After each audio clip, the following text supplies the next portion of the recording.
Hello everyone, welcome back to chemistry point. Lecture शुरू करने से पहले जो स्टूडेंट्स नए हैं वो चैनल को सब्सक्राइब कर लें और वीडियो को लाइक और शेयर करना ना भूलें। सेकेंड वन बेटा जो है वो आपको लेक्चर कंप्लीट देखना है, उसके बाद में आप अपने नोट्स बना सकते हैं। उससे क्या होगा कि आपको वो जो मैटर समझाया जा रहा है वो ईजीली और बड़े आराम से समझ में आएगा। और अगर आप साथ साथ रिटर्न वर्क करते हैं, लिखने की हैबिट है, तो उससे क्या होता है कि समझने का हिस्सा कम हो जाता है और लिखने की प्रवृत्ति ज़्यादा हो जाती है। अपना मेन पर्पज़ होता है वो समझने का, तो पहली चीज़ को आराम समझें, उसके बाद में अपने नोट्स बनाएं। लेक्चर को कंटिन्यू करते हैं। तो पिछले लेक्चर के अंदर जो है वो अपन परमाणु के मॉडल के बारे में डिस्कशन कर रहे थे, जिसमें अपना एक परमाणु मॉडल हो चुका था, थॉमसन का परमाणु मॉडल, वाटरमेलन मॉडल या प्लम पुडिंग मॉडल या आपका तरबूज मॉडल। उसी को कंटिन्यू करते हुए दूसरा अपना जो आज का मॉडल होगा, दूसरा परमाणु मॉडल है, वो दिया गया था रदरफोर्ड के द्वारा। तो आज जो है वो है अपने पास रदरफोर्ड का परमाणुीय मॉडल। इसके बारे में चर्चा करेंगे। काफ़ी इंपॉर्टेंट हिस्सा है ये, और यहाँ से भी काफ़ी क्वेश्चन पूछे हुए हैं और पूछे जाते हैं एग्जाम में। बहुत छोटी चीज़ें हैं वो यहाँ से पूछी जाती हैं, जिन्हें अगर अपने रटने की प्रवृत्ति है तो इग्नोर कर देते हैं उन चीज़ों को। तो समझने का पोर्शन है। अगर आपको डायग्राम समझ में आ गया तो इसकी थ्योरी रटने की ज़रूरत है ही नहीं। उस डायग्राम से अपन कैसा भी क्वेश्चन हो उस सारे क्वेश्चन के आंसर दे सकते हैं। ठीक है, तो सबसे पहले बात आती है रदरफोर्ड का परमाणु मॉडल है क्या। इसका पूरा नाम था वो था अर्नेस्ट रदरफोर्ड, और रदरफोर्ड के परमाणु मॉडल को जो है वो अल्फा प्रकीर्णन प्रयोग भी कहा जाता है। इसका जो ये था रदरफोर्ड का जो परमाणु मॉडल था, इसे जो है वो अल्फा प्रकीर्णन प्रयोग ये भी कहा जाता है। अब अल्फा प्रकीर्णन प्रयोग क्यों कहा गया, तो इसका जो एक्सपेरिमेंट देखेंगे उसी के आधार पर इसने अपना जो है वो मॉडल को समझाया था। तो वो क्या था, रदरफोर्ड ने जो है वो एक अल्फा स्रोत लिया था, एक अल्फा स्रोत लिया, अल्फा स्रोत सोर्स था। ये अल्फा स्रोत क्या था, यहीं से अपने क्वेश्चन शुरू हो जाते हैं। ये अल्फा स्रोत जो था वो था आपका हीलियम पार्टिकल्स, हीलियम कण, ट्वाइज He4 2+ द्विधनावेशित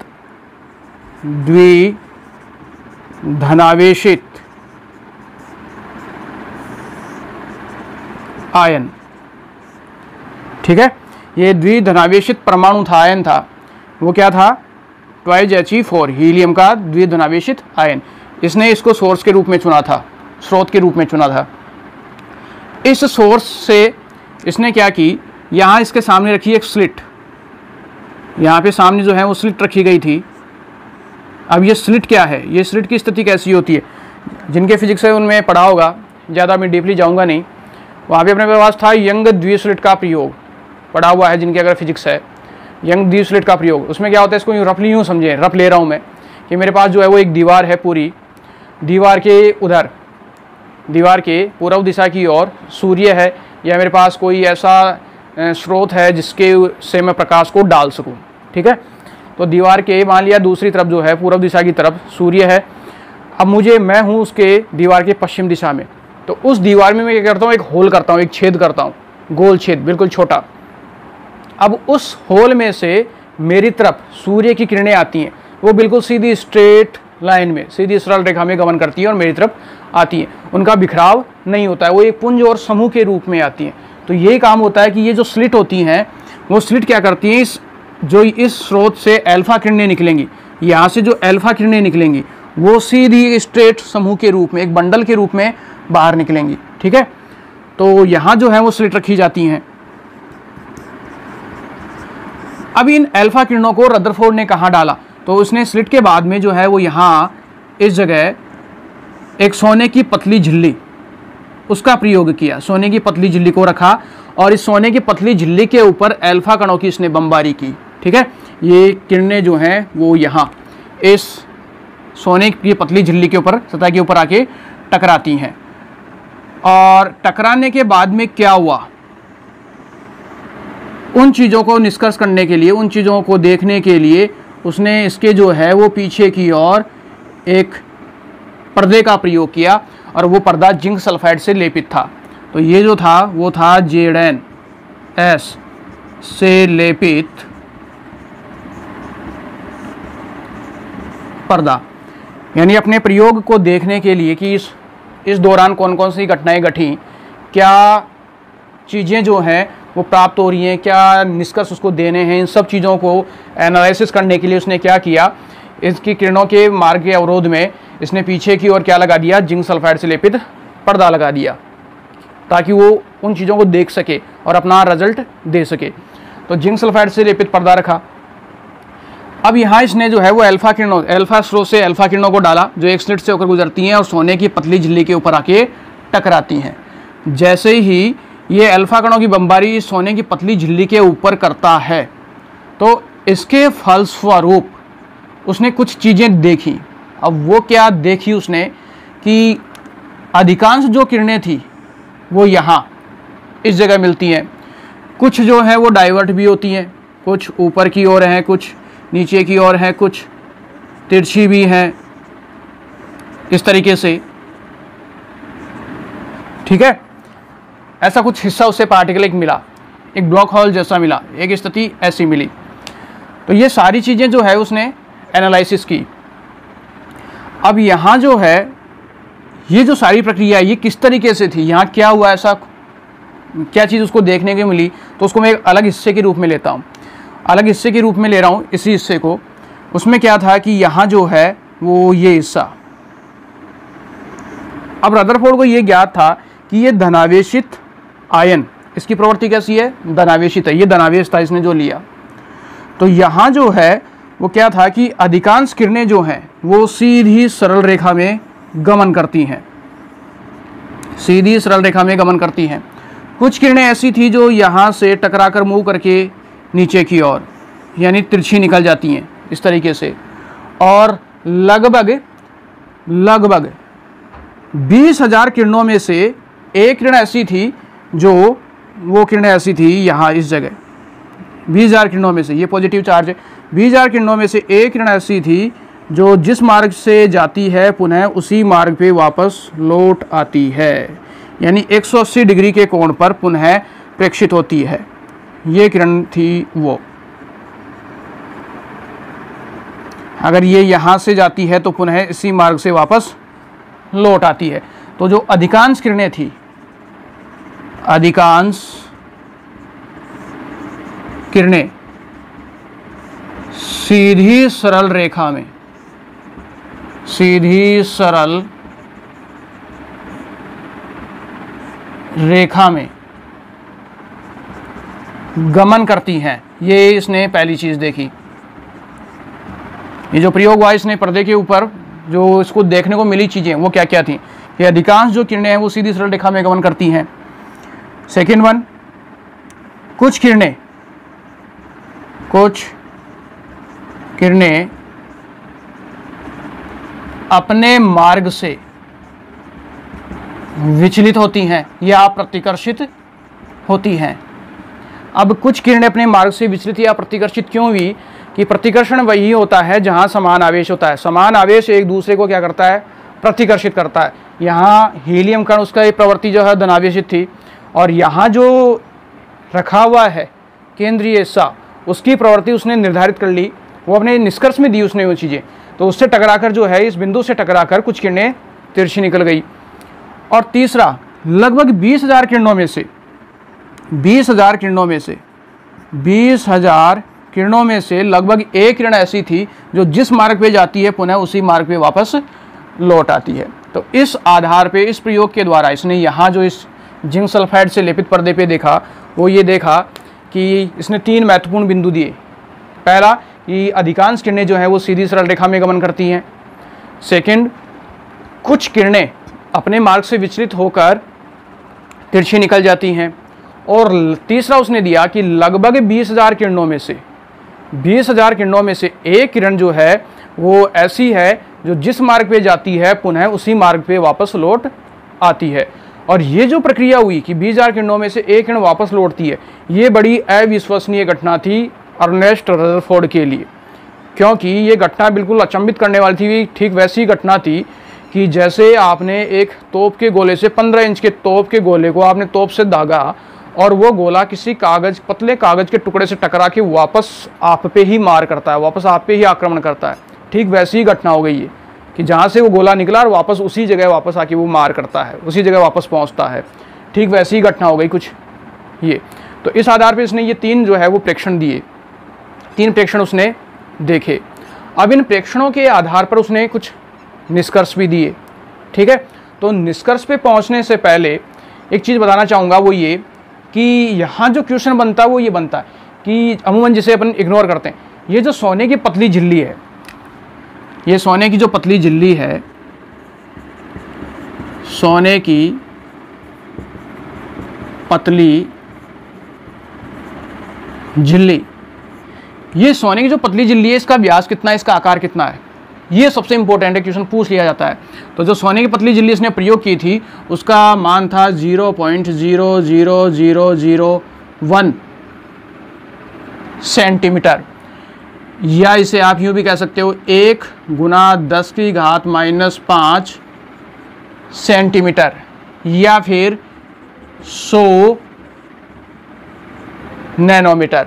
जो ये जो झिल्ली थी सोने की पतली झिल्ली, उसकी साइज, उसकी मोटाई जो है वो इस रूप में थी। तो आप कल्पना करके देखो 10⁻⁵.0001 इतनी बारीक सोने की पतली झिल्ली, इस झिल्ली के ऊपर अल्फा किरणों को डाला गया था 10⁻⁵ या 100 नैनोमीटर, माइनस में है 10⁻⁵।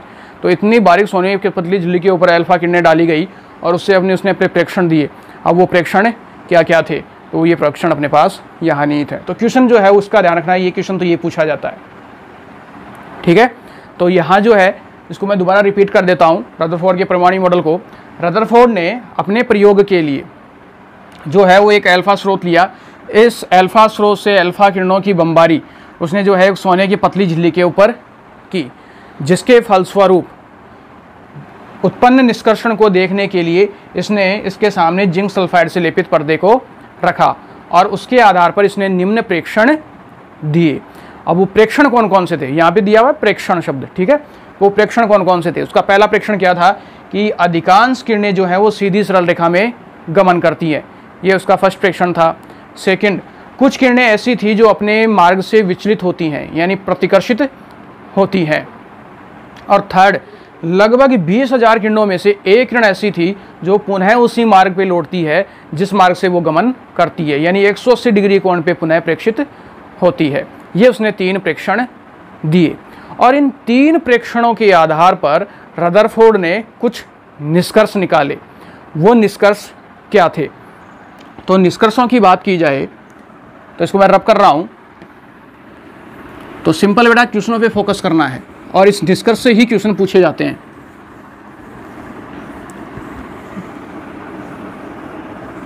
तो उसके प्रेक्षणों की बात की जाए तो यहाँ पे शब्दों को ध्यान रखना है। एक तो प्रेक्षण शब्द, प्रेक्षण, रदरफोर्ड के प्रेक्षण क्या थे, पहला प्रेक्षण क्या था, अधिकांश किरणें, अधिकांश, ये ट्रू फॉल्स में आती हैं, अधिकांश किरणें सीधी सरल रेखा में गमन करती हैं, रेखा में गमन करती हैं, ये इसका पहला प्रेक्षण था। दूसरा प्रेक्षण उसने क्या दिया, आंशिक किरणें अपने मार्ग से विचलित होती हैं, विचलित होती हैं, ये इसका दूसरा प्रेक्षण था। और तीसरा प्रेक्षण था लगभग 20,000 किरणों में से 20,000 किरणों में से एक किरण ऐसी थी जो 180 डिग्री के कोण पर पुनः प्रेक्षित होती है, पुनः प्रेक्षित होती है। ठीक है, तो ये इसने अपने जो है वो 3 प्रेक्षण दिए। और ये जो घटना थी इसकी, जो ये तीसरा प्रेक्षण था, ये उसके लिए ठीक उसी तरीके से थी जिस तरीके से जो है वो जिस तरीके से एक 15 इंच का जो गोला है, वो 15 इंच का गोला एक कागज़ से टकराकर वापस पुनः उसी तोप के ऊपर आक्रमण करता है। ठीक है, ये घटना रदरफोर्ड के लिए ठीक उसी प्रकार से थी। क्लियर। तो ये इसके 3 प्रेक्षण। इन 3 प्रेक्षणों के आधार पर उसने कुछ निष्कर्ष दिए। अब वो इसके निष्कर्ष क्या क्या थे, ये इंपॉर्टेंट हिस्सा है। इस निष्कर्ष से काफ़ी क्वेश्चंस पूछे जाते हैं। तो निष्कर्ष की बात करूं तो निष्कर्ष में पहला निष्कर्ष ये वो इसके आधार पे था, ये अधिकांश किरणें सीधी सरल रेखा में गमन करती हैं। तो इसका पहला निष्कर्ष था कि परमाणु का जो है वो अधिकांश भाग जो है वो क्या होता है, खोखला। तो फर्स्ट वन हो गया इसमें, परमाणु का अधिकांश भाग, परमाणु का अधिकांश भाग खोखला, खोखला या रिक्त होता है। परमाणु का जो है अधिकांश भाग खोखला या रिक्त होता है। दूसरा, ये इसका पहला निष्कर्ष था। दूसरे निष्कर्ष की बात करूं तो इसका जो दूसरा निष्कर्ष है वो ये था कि परमाणु जो है, उस परमाणु में द्रव्यमान जो है वो एक अति सूक्ष्म केंद्र में निहित रहता है। परमाणु में जो द्रव्यमान है वो अति एक सूक्ष्म केंद्र में निहित रहता है। परमाणु में द्रव्यमान या धनावेश एक अति सूक्ष्म केंद्र में निहित रहता है, जिसे नाभिक नाम दिया गया, जिसे नाभिक नाम दिया गया। और इस तरीके से जो है वो नाभिक की खोज रदरफोर्ड के द्वारा की गई। और नाभिक की खोज का श्रेय इस प्रकार से किसको जाता है, फिर रदरफोर्ड को जाता है। तो एक क्वेश्चन यहाँ आ जाता है कि नाभिक की खोज जो है वो किसके द्वारा की गई थी, नाभिक की खोज जो है वो रदरफोर्ड के द्वारा की गई थी। ये इसका दूसरा निष्कर्ष था। तीसरा निष्कर्ष उसने ये दिया, और इस नाभिक के लिए उसने एक चीज़ और बताई, द्रव्यमान या धनावेश के लिए। वो ये बताया कि अगर नाभिक को मैं एक क्रिकेट की बॉल मानूं, क्रिकेट की गिंडी देखिए, एक क्रिकेट की गिंडी बाकाई होगी नाभिक, और गिंडी के 5 किलोमीटर को दायरो, गिंडी को 5 किलोमीटर को दायरो, वो दायरो का वो परमाणु। तो जहाँ वो बॉल रखी हुई बा गिंडी रखेड़ी जाए बिगा 5 किलोमीटर को गोलाकार भाग, वो गोलाकार भाग तो कहें वो परमाणु को, और बा गिंडी बाकाई होगी नाभिक होगी। तो 5 किलोमीटर का दायरा में बा गेंद, तो गेंद कत्ती सी दिखेली 5 किलोमीटर से, दिखने की कोई संभावना नहीं है। तो वो गेंद तो हो गई नाभिक के समान, और वो 5 किलोमीटर का दायरा वो हो गया परमाणु। तो उस गेंद की त्रिज्या और परमाणु की त्रिज्या, उस 5 किलोमीटर के दायरे की त्रिज्या में जमीन आसमान का अंतर हो गया।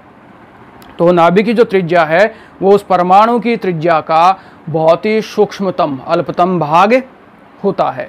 ठीक है। और उसने बताया कि जो नाभिक की त्रिज्या होती है, ये मैं पहले बता चुका हूँ कि उसने फिर बताया नाभिक की जो त्रिज्या होती है वो होती है 10⁻⁻15 मीटर, और परमाणु की जो त्रिज्या होती है वो होती है 10⁻10 मीटर। सेंटीमीटर का भी ध्यान रखना है, सेंटीमीटर में दिया हुआ हो। तो सेंटीमीटर में उसने बताया था 10⁻13, और उधर हो जाएगी 10⁻8 सेंटीमीटर में। तो ये इसका दूसरा कथन था। तो इसका मतलब हुआ कि जो धनावेश है या जो द्रव्यमान है बहुत सूक्ष्मतम अल्पतम भाग में निहित है, और उस अति सूक्ष्मतम भाग या केंद्र को उसने क्या नाम दिया, नाभिक नाम दिया। ये इसका दूसरा कथन, दूसरा निष्कर्ष। उसके बाद नंबर 3, तीसरा निष्कर्ष उसने दिया कि परमाणु जो है वो क्या होता है, उदासीन होता है। यानी परमाणु में जितना धनावेश हिस्सा होता है उतना ही ऋणावेशित होता है, जितना धनावेश उपस्थित है उतना ही ऋणावेश होगा। यानी इलेक्ट्रॉनों की संख्या और प्रोटॉनों की संख्या जो है वो क्या होगी, समान होगी। तो तीसरा उसने निष्कर्ष दिया, परमाणु उदासीन होता है, अर्थात उसमें इलेक्ट्रॉनों की संख्या प्रोटॉनों की संख्या की क्या होती है, समान होती है। नंबर 4, चौथा उसने बताया कि परमाणु में, किसी भी परमाणु में इलेक्ट्रॉन जो है वो ठीक उसी प्रकार से चक्कर लगाता है जैसे सौर मंडल में सूर्य के चारों ओर ग्रहों की गति। तो उसने कहा कि इलेक्ट्रॉन की गति इलेक्ट्रॉन की गति नाभिक के चारों ओर, नाभिक के चारों ओर ठीक उसी प्रकार होती है, उसी प्रकार होती है जिस प्रकार सौर मंडल में, सौर मंडल में सूर्य के चारों ओर, सूर्य के चारों ओर ग्रहों की गति। ये इसका जो है वो चौथा निष्कर्ष था। और इस आधार पे उसने अपने परमाणु मॉडल को क्या कहा, इस आधार पे उसने परमाणु मॉडल को सौर मंडल का ग्रहीय मॉडल भी कहा। ये इसका उपनाम था, ध्यान रखना, सौर मंडल का ग्रहीय मॉडल। ये किसके द्वारा दिया गया, ये आपके अर्नेस्ट रदरफोर्ड द्वारा दिया गया। ये इसका चौथा निष्कर्ष था। इसके अलावा जो है वो इसने ये भी बताया था कि जो आपका परमाणु है उस परमाणु में इलेक्ट्रॉन्स जो हैं, उन इलेक्ट्रॉन के लिए जो धनावेश की संख्या है वो नाभिक में उपस्थित होती हैं, वो बिल्कुल अलग अलग भिन्न भिन्न होंगी। जैसे परमाणु आपका चेंज होता है तो प्रत्येक परमाणु में जो है वो धनावेश की संख्या भी क्या होती है, भिन्न भिन्न होगी, क्योंकि न्यूट्रॉन और जो प्रोटॉन्स है उनकी संख्या क्या होगी, चेंज होगी। तो धनावेशों की संख्या जो है वो भिन्न परमाणु में क्या होती है, भिन्न भिन्न होती है। तो इस आधार पर इसने ये अपने निम्न निष्कर्ष दिए थे। और ये निष्कर्ष जो हैं, ये प्रेक्षण और जो निष्कर्ष के क्वेश्चन होते हैं वो आपके ट्रू और फॉल्स के अंदर पूछे जाते हैं। ट्रू और फॉल्स में इस प्रकार के क्वेश्चन आते हैं कि निम्न में से सत्य कथन को छांटिए, निम्न में से असत्य कथन को छांटिए, निम्न में सत्य है या असत्य है। इस तरह के क्वेश्चन यहाँ से पूछ लिए जाते हैं। सिंपली जो क्वेश्चन आते हैं यहाँ, उन क्वेश्चन की मैं अगर बात करूँ, जनरली जो क्वेश्चन पूछे जाते हैं, पहला सौर स्टार्टिंग से देखें, रदरफोर्ड ने जो है वो स्रोत के रूप में किस कण को प्रयोग में लिया था, तो वो था मेरा अल्फा कण। अल्फा कण क्या है, वो है द्विधनावेशित हीलियम आयन। दूसरा, उसने जो सोने की पतली झिल्ली ली थी उसका व्यास कितना, उसका आकार, उसकी मोटाई कितनी है, तो वो थी a × 10⁻⁻5 सेंटीमीटर या 100 नैनोमीटर। ये दूसरा क्वेश्चन था। उसने अपने प्रयोग के लिए जो पर्दे को प्रयोग में लिया था, वो जो पर्दा है वो किस यौगिक से लेपित था, वो था जिंक सल्फाइड से लेपित। वो तीसरा क्वेश्चन हो गया। चौथा क्वेश्चन आता है वो प्रेक्षण से, कि निम्न में सत्य कथन को छांटिए, तो यहाँ से ये प्रेक्षण है। चौथा ऑप्शन और कुछ बता देगा, निम्न में से उपरोक्त सभी सत्य हैं या असत्य, इनमें से कोई नहीं है, ऐसा कुछ क्वेश्चन आ जाता है सत्य असत्य में। चौथा क्वेश्चन यहाँ से हो जाता है। पांचवा क्वेश्चन आ जाता है वो निष्कर्ष से आ जाता है कि नाभिक की खोज का श्रेय किसको जाता है, अर्नेस्ट रदरफोर्ड को जाता है। रदरफोर्ड ने जो है वो नाभिक की खोज की थी, ठीक है। और एक जो आता है वो आता है कि सौरमंडल का ग्रहीय मॉडल किसके द्वारा दिया गया, तो वहाँ ऑप्शन में दे देगा थॉमसन, रदरफोर्ड, बोर और आपका श्रोडिंजर। इस तरीके से 4 ऑप्शन बना देगा। अब आपको छांटना कि सौरमंडल का ग्रहीय मॉडल किसने दिया था, तो वो किसने दिया था, रदरफोर्ड ने। अब सौरमंडल का ग्रहीय मॉडल किस आधार पे पड़ा, कि परमाणु में जो है वो नाभिक के 4 इलेक्ट्रॉन ठीक वैसे चक्कर लगाता है जैसे सौरमंडल में सूर्य के चारों ओर ग्रह जो है, विभिन्न ग्रह जो हैं वो सूर्य के चारों ओर चक्कर लगाते हैं। तो इस आधार पे इसके प्रयोग का नाम पड़ा वो होगा आपका सौरमंडल का ग्रहीय मॉडल। तो ये इसके विभिन्न निष्कर्ष थे। अब यहाँ रदरफोर्ड की कुछ कमियां भी थी, उन कमियों की बात की जाए तो कमियों में जो है, तो कमी रटना नहीं है, बहुत सिंपल कमी है। कमी की बात करूं तो पहली जो इसकी कमी थी, सबसे बड़ी मेजर कमी, वो थी मैक्सवेल के नियम की। यानी मैक्सवेल जो है वो, उस मैक्सवेल के नियम को पढ़ें तो वो काफ़ी लंबा है, डिटेल है उसकी, छोड़ो उसको मैं नहीं लेता हूँ यहाँ, काफ़ी लंबा हो जाएगा, खिंच जाएगा वो।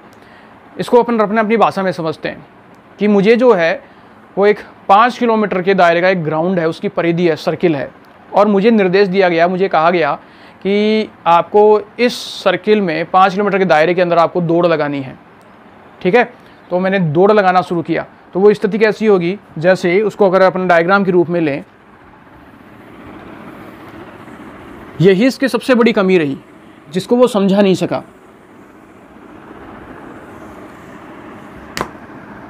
यानी वो स्थिति कैसी है कि ये मेरा जो है,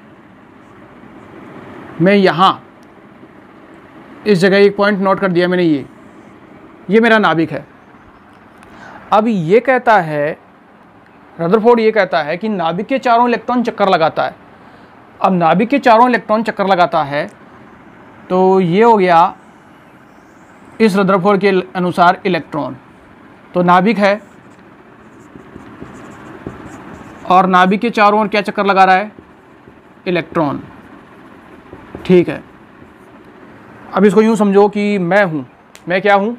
इलेक्ट्रॉन हूँ, और ये मेरा वो 5 किलोमीटर का दायरा है, सर्किल है, जहाँ मुझे उस गोल सर्किल के अंदर दौड़ लगानी है। और इस मैदान का ये केंद्र बिंदु है। उस केंद्र बिंदु को क्या कहा जा रहा है? नाभिक कहा जा रहा है। पूरा 5 किलोमीटर का मैदान है, उस 5 किलोमीटर के मैदान का केंद्र बिंदु है, वो कौन है? नाभिक है। उस 5 किलोमीटर के मैदान में कौन चक्कर लगा रहा है? मैं कौन हूँ? इलेक्ट्रॉन। तो अब आप यहाँ एक चीज़ नोट करो कि जब मैं दौड़ लगाना शुरू करूँगा तो क्या मैं उतनी ही तेज़ी से दौड़ लगाऊंगा जो मेरी प्रारंभिक में स्थिति होगी और अंत में जो मेरी स्थिति होगी? क्या मैं बराबर वेग से दौड़ लगाऊंगा? और जो मेरी एनर्जी होगी क्या वो भी समान होगी, इक्वल होगी? पहले भी एनर्जी जितनी थी वो मेरी बाद में रहेगी, एनर्जी इक्वल रहेगी, बराबर रहेगी? पॉसिबल है क्या? पॉसिबल नहीं है। मेरी ऊर्जा में क्या होगी? कमी होगी। और जैसे जैसे मेरी ऊर्जा में कमी होगी, जैसे जैसे मैं दौड़ लगाऊंगा तो मेरी ऊर्जा कम होगी, वैसे वैसे मेरे थकान आएगी, और थकान होगी तो एक समय ऐसा आएगा कि मैं आकर जो है वो कहाँ आके बैठ जाऊँगा? इस नाभिक में आके बैठ जाऊँगा, उस मैदान के केंद्र बिंदु में आके बैठ जाऊँगा। धीरे धीरे मेरा दायरा कम होता जाएगा। वो दायरा किस प्रकार से कम होगा कि जब ये इलेक्ट्रॉन गति करता है, ये इलेक्ट्रॉन तो गति किस तरीके से करेगा कि ये नाभिक है, तो मान लिया इस जगह क्या रखा हुआ है? इलेक्ट्रॉन। तो ये गति करना शुरू करता है, तो ये गति करेगा इस तरीके से, ये फिर अपनी जगह, ऊर्जा कम होती गई तो ये अपनी जगह छोड़ता जाएगा, और ये जगह छोड़ते छोड़ते छोड़ते छोड़ते जो है वो कुछ इस पोजीशन में आके यहाँ इस नाभिक के अंदर आके गिर जाएगा, कुछ ऐसी स्थिति हो जाएगी। ठीक है, यानी इलेक्ट्रॉन यहाँ से शुरू हुआ, गति कर रहा है, ये गति कर रहा है इस जगह से, ये घूम रहा है। ठीक है, ये घूम रहा है, घूमते घूमते ये यहाँ पहुँचा, ये यहाँ पहुँचा, फिर ये घूम रहा है, यहाँ पहुँचा, यहाँ पहुँचा, अंत में आके कहाँ गिर गया? नाभिक में आके गिर गया। तो गति करने के दौरान ऊर्जा मुक्त होगी, और जैसे जैसे ऊर्जा मुक्त होगी तो अंत समय में इलेक्ट्रॉन कहाँ आके गिर जाना चाहिए? नाभिक में गिर जाना चाहिए। और अगर ये नाभिक में आके गिर गया तो परमाणु का अस्तित्व ही समाप्त हो गया, धनावेश ऋणावेश करके क्रिया समाप्त। तो वास्तविकता में ऐसा थोड़ी होता है, परमाणु का तो अस्तित्व है। परमाणु क्या है? स्थायी। लेकिन इस प्रक्रिया के अनुसार तो क्या हो गया? परमाणु अस्थायी। तो सबसे बड़ी कमी ये हो गई कि जो रदरफोर्ड है वो परमाणु के स्थायित्व की व्याख्या नहीं कर पाता है, विशेष रूप से इस मैक्सवेल के सिद्धांत के अनुसार। ठीक है, मैक्सवेल यही कहता है कि कंटिन्यू आप वर्क करते जाओ तो एनर्जी में क्या होगी? एनर्जी क्या होगी? रिलीज होगी, बाहर निकलेगी, ऊर्जा बाहर निकलेगी, और ऊर्जा बाहर निकलेगी तो आपको थकान होगी, अंत समय में आप आके एक जगह, एक बिंदु पे, केंद्र बिंदु पे आके बैठोगे, टिकोगे। तो इस आधार पे तो फिर ये इलेक्ट्रॉन नाभिक में आके गिर जाना चाहिए, जबकि वास्तविकता में ऐसा नहीं होता है। इलेक्ट्रॉन बिना कुछ हस्तक्षेप किए, बाहर से कुछ फोर्स डाले बगैर अपनी कक्षा को कभी भी नहीं छोड़ेगा। सौरमंडल में यही तो है। क्या पृथ्वी अपनी जगह छोड़ती है? मंगल ग्रह अपनी जगह छोड़ेगा? बुध ग्रह अपनी जगह छोड़ेगा? नहीं छोड़ता है। वो एक पर्टिकुलर अपनी विशेष कक्षा के अंदर चक्कर लगाते रहते हैं। ठीक है, तो वो पृथ्वी क्या हो गई? इलेक्ट्रॉन हो गई। सूर्य क्या हो गया? उसका नाभिक हो गया। तो ये थोड़ी हो गया कि पृथ्वी गति करते करते कुछ समय बाद में सूर्य में आके गिर जाएगी, ऐसा तो है ही नहीं। जबकि रदरफोर्ड के अनुसार ऐसा हो रहा है, मैक्सवेल के अनुसार ऐसा हो रहा है। तो इस चीज़ की व्याख्या जो है वो नहीं कर पाता है। तो यहाँ पहली कमी तो ये हो गई। दूसरी कि यहाँ जो इनका स्पेक्ट्रम लिया गया तो इसके अनुसार स्पेक्ट्रम जो है वो सतत मिलना चाहिए, बीच में गैप बैंड नहीं मिलना चाहिए। ठीक है, अब सतत का मतलब है जैसे बारिश के दिनों में इंद्रधनुष है, इंद्रधनुष में ये कहा जाता है कि आप कलर को अलग अलग करो। अमूमन अपने को 5 कलर दिखाई देते हैं, वैसे 7 कलर होते हैं, 5 अपने को स्पष्ट रूप से दिखाई देते हैं। आपको ये कहा जाता है कौन सा कलर, जैसे आपको मान लो ग्रीन कलर की बात हो रही है, ग्रीन कलर और रेड कलर है, आपको ये कहा जाता है ग्रीन कलर कहाँ शुरू है, कहाँ खत्म है, कहाँ रेड कलर शुरू है, कहाँ खत्म है। आइडेंटिफाई करना मुश्किल है, नहीं पहचाना जा सकता क्योंकि कंटिन्यूअस है। वैसे ही इसके अनुसार इलेक्ट्रॉन का स्पेक्ट्रम जो है वो सतत, परमाणु का स्पेक्ट्रम सतत प्राप्त होना चाहिए। लेकिन वास्तविकता में इसका जो परमाणुवीय स्पेक्ट्रम है वो सतत नहीं होकर कैसा होता है? असतत परमाणुवीय स्पेक्ट्रम होता है। और इसकी व्याख्या भी जो है वो रदरफोर्ड नहीं कर पाता है। ठीक है, तो एक तो ये इसके असतत परमाणुवीय स्पेक्ट्रम की व्याख्या नहीं कर पाता है, और दूसरा ये परमाणु के स्थायित्व की व्याख्या नहीं कर पाता है। ये इसकी दो सबसे बड़ी कमियां रही। और इस आधार पे फिर इसने एक आगे के लिए परमाणु की डिस्कवरी के लिए, उसके मॉडल्स की डिस्कवरी के लिए एक मूलभूत आधार प्रदान कर दिया। लेकिन ये कमियां होने की वजह से इसके सिद्धांत को अमान्य कर दिया गया। जिसमें बाद में जो है वो सुधार किया गया, और सुधार का कार्य फिर किसने किया था? बोर नामक वैज्ञानिक ने किया था। फिर उसने अपना परमाणु मॉडल प्रस्तुत किया। ठीक है, तो यहाँ जो है वो अपना ये रदरफोर्ड का अल्फा प्रकीर्णन प्रयोग कंप्लीट होता है। क्वेश्चंस का आपको ध्यान रखना है, इसमें मेजर जनरली क्वेश्चन कौन कौन से हैं। पहला, उसका पार्टिकल्स क्या था? हीलियम कण, ट्वाइस He4 2+, ये क्या था? इसका स्रोत था। एक क्वेश्चन तो ये आता है। दूसरा, सोने की जो पतली झिल्ली थी, जो सोने की गोल्ड की सोने की झिल्ली, उसकी मोटाई कितनी थी? की मोटाई जो दूसरा क्वेश्चन आता है वो थी 0.00001 सेंटीमीटर, या 1 × 10⁻⁻5 सेंटीमीटर, या 100 नैनोमीटर। ये आपका सेकंड क्वेश्चन आ जाता है। तीसरा, उसने जिंक सल्फाइड से लेपित पर्दे का प्रयोग किया। जिंक सल्फाइड से लेपित पर्दे का प्रयोग किया, पर्दे का प्रयोग ये इसने किया। तीसरा ये हो गया। चौथा जो है वो नाभिक की खोज का श्रेय, नाभिक की खोज का श्रेय रदरफोर्ड को जाता है। ये पीछे डिस्कस हो चुका है, रदरफोर्ड को जाता है। और तीसरा, इसे सौर मंडल का ग्रहीय मॉडल भी कहा जाता है, ग्रहीय मॉडल भी कहा जाता है। जनरली ये क्वेश्चन जो है वो एग्ज़ाम के अंदर पूछे हुए हैं। और इसके अलावा ट्रू फॉल्स के बारे में मैंने बता दिया था, ट्रू फॉल्स के क्वेश्चन किस तरीके से पूछे जाते हैं, तो वो आपको देखना है। ठीक है, तो यहाँ इस प्रकार से अपना ये दूसरा रदरफोर्ड का परमाणु मॉडल कंप्लीट होता है। इसका नेक्स्ट अप टू मॉडल जो होगा प्रेजेंट के अंदर, जहाँ से सबसे ज़्यादा क्वेश्चन पुटअप होते हैं और हर एग्जाम में वहाँ से क्वेश्चन पूछे जाते हैं, वो नेक्स्ट अप अपना होगा बोर का परमाणु मॉडल, जिसे अपन नेक्स्ट वीडियो के अंदर कंसल्ट करेंगे।